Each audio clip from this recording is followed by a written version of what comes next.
Ma'am, sir, mabuti po na itanong ninyo kung bakit tumataas ang electricity bill nyo. Heto po mismo ang rason.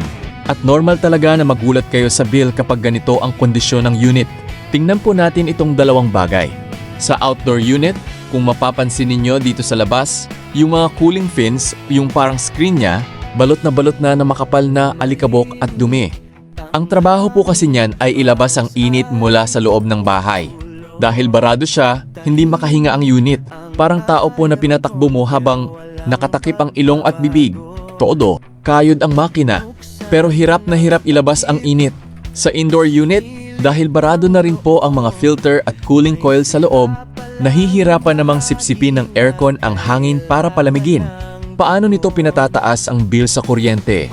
Kapag malinis po ang aircon, madali niyang naaabot ang paborito ninyong temperature. Halimbawa, 24 degrees Celsius. Kapag nakuha na niya yon, naglo-low power na ang inverter o namamatay ang compressor para makatipid sa kuryente.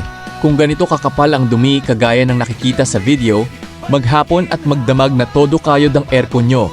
Kahit nakaset kayo sa malamig, hindi niya maabot-abot yung temperature kasi nga po barado. Ang ending, imbes na mag-relax ang makina, parang palagi siyang nakahataw. Kaya po lumalaki ang konsumo sa kuryente.